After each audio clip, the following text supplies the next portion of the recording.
ଜଙ୍ଗଲଠାରୁ କିଛି ଦୂରରେ ଗୋଟେ ଗଛ ଡାଳରେ ଟିକି ଚଢ଼େଇ ରହୁଥିଲା। ସେ ଦେଖିବାକୁ ବହୁତ ସୁନ୍ଦର ଥିଲା। ଆଉ ତାର ବସାକୁ ଛାଡ଼ିଦେଲେ ସେଠାରେ ଆଉ କାହାର ବି ବସା ନଥିଲା। ସେଥିପାଇଁ ଟିକି ଚଢ଼େଇ ଚିନ୍ତାରେ ରହୁଥିଲା, କାଳେ କିଏ ତା ବସାକୁ ଭାଙ୍ଗି ନ ଦେଉ। କାରଣ ତାର ଛୋଟ ଛୋଟ ଅଣ୍ଡା ଥିଲା। ଆଉ ସେ ଭୟରେ ସେଠାରେ ରହୁଥିଲା। ତାର ସ୍ୱାମୀ ବି ନଥିଲା। ତେଣୁ ସେ ଏକୁଟିଆ ଜଙ୍ଗଲ ଭିତରକୁ ଯାଇ ନିଜର ଖାଦ୍ୟ ସଂଗ୍ରହ କରି ସନ୍ଧ୍ୟା ସମୟରେ ଘରକୁ ଫେରି ଆସୁଥିଲା।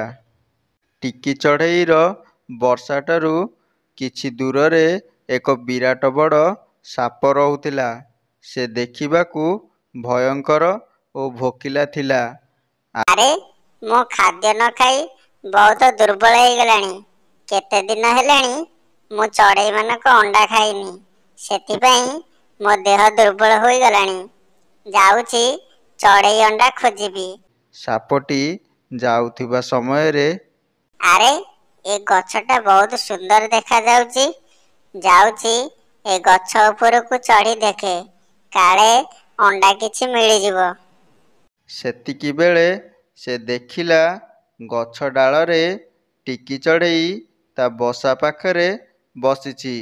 ସେ ମନେ ମନେ ଚିନ୍ତା କଲା, ସେ ଅଣ୍ଡାକୁ କେମିତି ଖାଇବ। ତାପରେ ସାପ କହିଲା, ଆରେ ଟିକି ଚଢ଼େଇ, ତୁ ଏମିତି କାହିଁ ମନ ଦୁଃଖରେ ବସିଛୁ? ତୋର କ'ଣ ହେଇଛି? କ'ଣ କହିବି ସାପ ଭାଇ, ମୁଁ ଖାଦ୍ୟ ସଂଗ୍ରହ ପାଇଁ ସକାଳୁ ସକାଳୁ ବାହାରି ଯାଉଛି। ହେଲେ ମୋ ଅଣ୍ଡାକୁ ଦେଖାଶୁଣା କରିବା ପାଇଁ କେହି ବି ନାହାନ୍ତି। ତେଣୁ ମୁଁ ମନ ଦୁଃଖରେ ବସିଛି। ଆରେ ଏଇ କଥା, ମୁଁ ତ ଏଇ ପାଖରେ ରହୁଛି। ଆଉ ମୋର ବି କେହି ସାଙ୍ଗ ନାହାନ୍ତି। ମୁଁ ବି ଏକୁଟିଆ ଖାଦ୍ୟ ସଂଗ୍ରହ କରୁଛି। ହଉ, ତୁ ନଥିଲା ବେଳେ ମୁଁ ତ ଅଣ୍ଡାର ଦେଖାଶୁଣା କରିବି। ତୁ ବ୍ୟସ୍ତ ହଅନା, ମୁଁ ତୋ ବସାକୁ ସବୁବେଳେ ଜଗିବି। ଏମିତି କଥା ଶୁଣି ଟିକି ଚଢ଼େଇ ତା ବସା ପାଖକୁ ଉଡ଼ିଗଲା। ଆଉ ତାପରେ ଖାଦ୍ୟ ସଂଗ୍ରହ ପାଇଁ ବାହାରକୁ ବାହାରିଗଲା। ଏବେ ତ ଟିକି ଚଢ଼େଇ ଜଙ୍ଗଲକୁ ପଳେଇଲା। ଏଇଟା ହିଁ ଠିକ୍ ସମୟ। ଯାଉଛି ତା ଅଣ୍ଡା ଖାଇଦିଏ। ବହୁତ ଦିନ ହେଲା ଅଣ୍ଡା ସ୍ୱାଦ ଟିକେ ବାଜିନି। କିଛି ମାସ ପରେ ମୋ ଇଚ୍ଛା ପୂର୍ଣ୍ଣ ହେବ। ଏମିତି କହି ସାପ ଗଛ ଉପରକୁ ଚଢ଼ିଲା। ସେ ଅଣ୍ଡା ଖାଇବା ପାଇଁ ଗଲାବେଳେ ଗୋଟେ କାଉ ଦେଖିନେଲା। ସେ କାଉ ତୁରନ୍ତ ଉଡ଼ିଯାଇ ଟିକି ଚଢ଼େଇ ପାଖରେ ପହଞ୍ଚିଲା। ଆରେ ଟିକି ଚଢ଼େଇ, ତୁ ଏଠି କ'ଣ କରୁଛୁ? ସେଠି ସାପ ତ ଅଣ୍ଡାକୁ ଖାଇବାକୁ ଗଲାଣି। ତମେ ଏ କ'ଣ କହୁଛ କାଉ ଭାଇ? ସେ ତ କାଲି ମୋ ସାଙ୍ଗ ହୋଇ ମୋ ଅଣ୍ଡାର ଦେଖାଶୁଣା କରିବ ବୋଲି କହିଲା। ହଉ, ମୁଁ ଯାଏଁ ଦେଖେ କ'ଣ ହେଇଛି ସେପଟେ।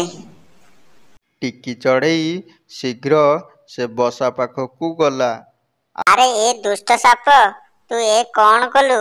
ମୋ ସହିତ ବିଶ୍ୱାସଘାତକ କଲୁ। ତତେ ମୁଁ ମୋ ଭଲ ସାଙ୍ଗ କରିଥିଲି। ଶେଷରେ ତୁ ମୋ ଅଣ୍ଡାକୁ ଖାଇଦେଲୁ। ରହ, ଆଜି ତତେ ଜୀବନରୁ ମାରିଦେବି। ଟିକି ଚଢ଼େଇ ଗୋଟିଏ ବାଡ଼ି ଆଣି ସାପକୁ ପିଟିବାକୁ ଲାଗିଲା। ଶେଷରେ ସାପ ରକ୍ତାକ୍ତ ହୋଇ ସେଠାରେ ମରିଗଲା।